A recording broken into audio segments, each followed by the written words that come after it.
These are your Chapter 5 test corrections. Make sure that you write out how you did the problem, how to do the problem correctly, and explain in a complete sentence or two what you did wrong. Do not just say, I don't know, or I forgot. If you did work for the problem, you have to explain what you did wrong. You have to use some type of math word. Okay, for this first one, tell whether the ordered pair is a solution to the given system. You're going to take 0, 5, and this is your x, this is your y, and you're going to plug those into both equations. So we got negative 5 equals negative 6 times 0 plus 5. These cancel, and you get negative 5 is not equal to 5. So no, they're not solutions because those don't equal. But if you started with the second equation, because it looked a little bit easier, you would have gotten 0 minus a negative 5 equaled 5, and then it's 5 equals 5. So you wouldn't know unless you did both equations. So no. The next problem we have is solve this system by graphing, and we have y equals 3x plus 2. We can just go ahead and graph that right away. The y-intercept is 2, and then we go up 3 over 1. And we can keep repeating that step, or down 3 over 1. And we can keep repeating that as well. And then this is not an inequality, so it's just a straight line. Don't have to worry about anything. For the second one, we need to subtract 2x from both sides. So we get y equals negative 2x minus 3. So our y-intercept is negative 3. And then we have a negative slope, so we go up 2 and to the left, or down 2 and to the right. Okay? And since we already hit the point of intersection, we can stop. It's right there. The x is at negative 1, and the y is also at negative 1. Alright. Rachel's comparing the cost of 2 parking garages. Garage A charges a flat rate of $6 per car plus $1 per hour. Garage B charges a flat rate of $2 per car plus $2 per hour. So the first thing we're going to do is we're going to set up 2 equations. One for garage A, one for garage B. Garage A, we're going to get y equals, it's $1 per hour. You don't necessarily know how long you're going to be at wherever the parking garage is. So $1 per hour plus the $6 for the flat rate. For garage B, it's y equals $2 per hour, not knowing how many hours you're going to be there, plus $2 just for entering the car garage. Second thing is we're going to graph the system. I'm going to graph A in blue, and I'm going to graph B in red. So we have positive 6. These go up by 1s. I know it's hard to see. So there's 6, and then it's going to go up 1 over 1 for as long as you wanted it to. And then for the second one, we have a y-intercept of 2, and then it's going to go up 2 over 1, up 2 over 1, up 2 over 1, up 2 over 1. And this here is our point of intersection. So it says, after how many hours will the cost of garage A be the cost of garage C? This is our hours, and this is our cost. So this is at 1, 2, 3, 4. So 4 hours, and I know it's hard to see, but this number right there is 10. So the cost will be $10 for 4 hours, and it'll be the same no matter which parking garage you're at. Number 4, we're solving by substitution. Both of them are already set equal to y, so we can just decide that this is going to be our main equation and this is going to be our substitution equation. So if we have our main equation, in for y, we're going to substitute 2x minus 6 and that's going to be set equal to negative 4x. Subtract 2x from both sides. So we get our variables on one side and our constants on one side, and we get negative 6x. Divide by negative 6. These cancel, and because you have two negatives, x becomes positive 1. Then we take x equals 1 and we put it back into either equation. We'll put it back into y equals negative 4x because that seems easier. And for 1, we're going to put, or x, we're going to put 1. Negative 4 times positive 1 is negative 4. Then we write our answer as an ordered pair as 1, negative 4. And we're done. And if you wanted to check that on your test to see if you got it right, you would put 1, negative 4 in for each equation like we did on number 1. So this problem is very similar to number 3. Okay, so the first thing we got to do is write a system of equations that represents the information in the table. System means 2. So we're going to write one for Motorworks, and we're going to write one for Jim's car. So Motorworks, we have y equals, that's a y. His labor is $70 per hour, and we don't know how long it's going to take him to fix the car, so per hour, and the parts are $550. So we have to pay $550 for the parts plus $70 per hour. For the car place, y equals, well, he charges $60 per hour, depending, and that total is going to depend on how much he works on it, plus $600 for the parts. So $600 no matter what. So then we're going to solve the system of equations using substitution, just like we did above. They're both equal to y, so we can say that this is going to be our main and this is going to be our substitution. So we have y equals 70x plus 550, and then we can put 60x plus 600 equals 70x plus 550. Okay, we're going to move 550 and 60, so this becomes 50 when we subtract 550 equals, and 70 minus 60 is 10x. And then divide by 10, and x equals 5. Now we're going to put 5 in we'll just use the main equation again. Y equals 70x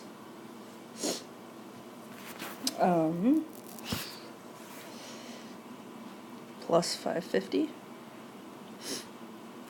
and in for x we're going to put 5, and so we get 350 plus 550, and that equals 900. So our ordered pair, since this is y, is 5, 900. That is the hours.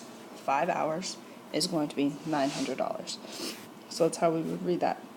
Since we said x before was we don't know how many hours of labor will the total cost of fixing the car be the same? It's 5. And then y equals, well, we know that we got 900 when y equaled something, so the cost will be $900. That's a 900. Which garage will be cheaper if the repairs require 7 hours of labor. That now, to figure that out, you take each of your equations. So we have y equals 70 times 7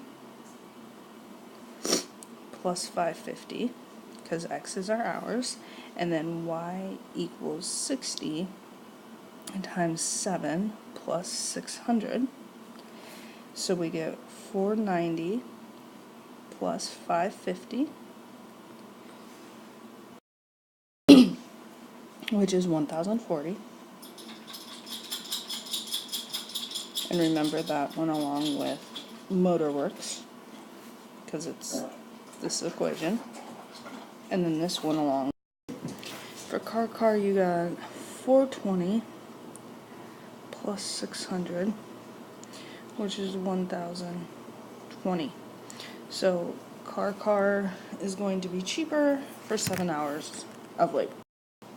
So elimination, remember we want one of the variables to have the same number in front of them, one positive and one negative.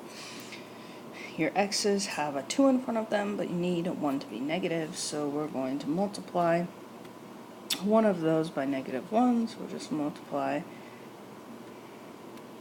the top by -1, and when we do that, that becomes -2x minus y equals -23. These cancel. 5 minus 1 is 4. Y equals 4. Divide by 4. And you get y equals 1. Then you can put that in for any equation.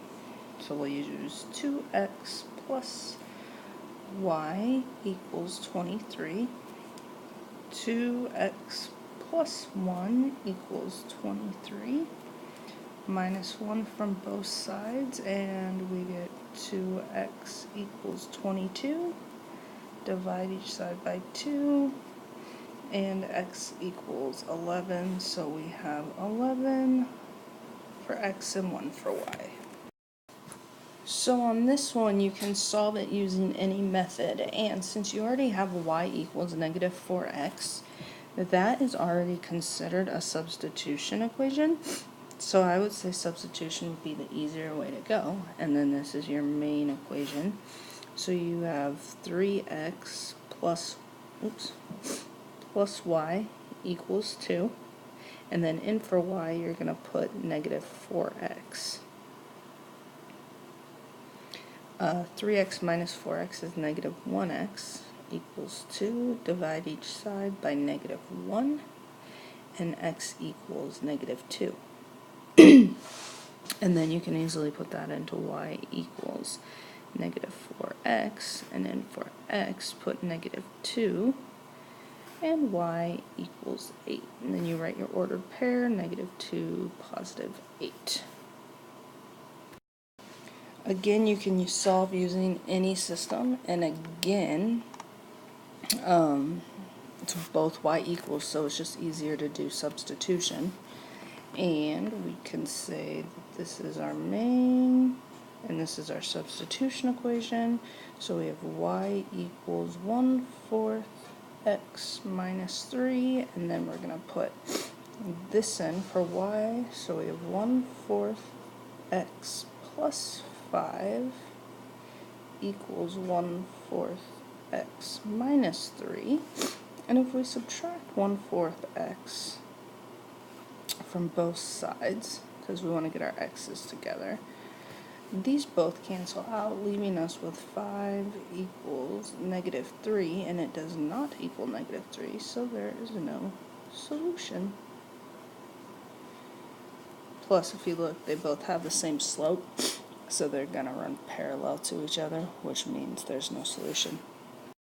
So if you remember 5-4 and the whole process of looking at your slopes and your intercepts to figure out how many solutions there's going to be, that would actually be the easier way, but we didn't have a test or a quiz over that, so probably not many of you remember that. So many of you asked me if you had a shade, and I couldn't tell you because you should just know from doing the homework. Whenever it's an inequality you're graphing, you have to shade. So there you go. There's your answer to your question. You graph it just as though it were equation. You mark your y-intercept 1, 2, 3, 4, 5. Your slope is -2/1, so down 2 to the right 1, down 2 to the right 1, and we just keep going, or we can go up and to the left. Okay, it is a less than sign, no equal to, so it is a dashed line. So we'll try and do a dashed line. Go lay down. So then it's less than. If it's less than is below, so you just shade below, and you're done. So on this one, we are graphing this system right there. I'm going to do the first one in red and the second one in blue. So, the red one is a positive 8. So that y-intercept is right there. And then it's a negative 2 over 1.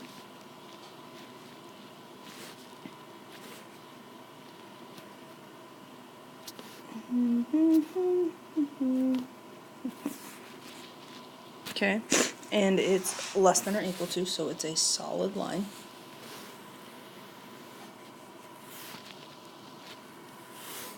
And then the second one in blue, negative 5 is your y-intercept.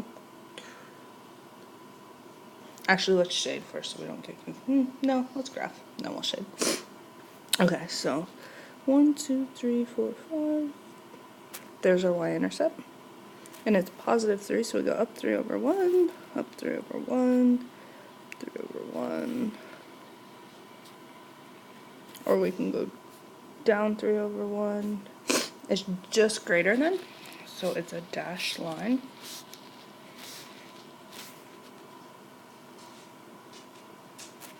Okay, so then the shading.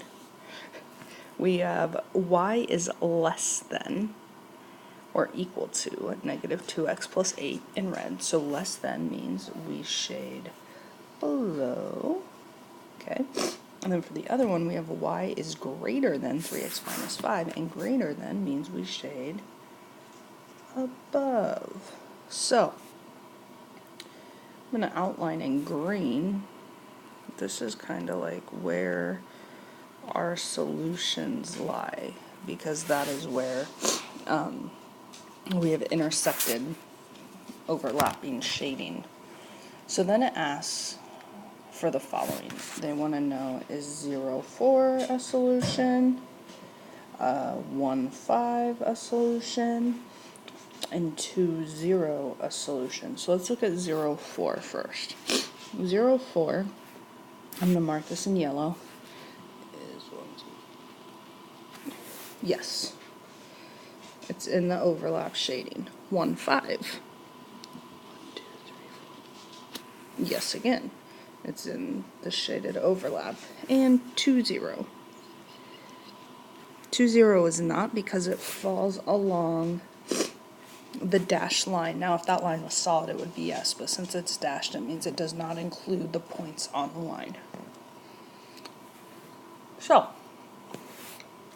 hopefully you fixed all your mistakes, and you can retake this test by next Tuesday, or next, I guess since it was, let's say next Friday, which is the 16th. You need to come to me in class and ask for a retake and do it in class, or come to an FOL. Well, I don't have any FOLs next week, so FOL is not going to work. But come to me during class and ask for a retake, or during lunch, and Miss Potton said you could come take it in her room since it's usually pretty loud in my room at lunch. But be responsible and do it.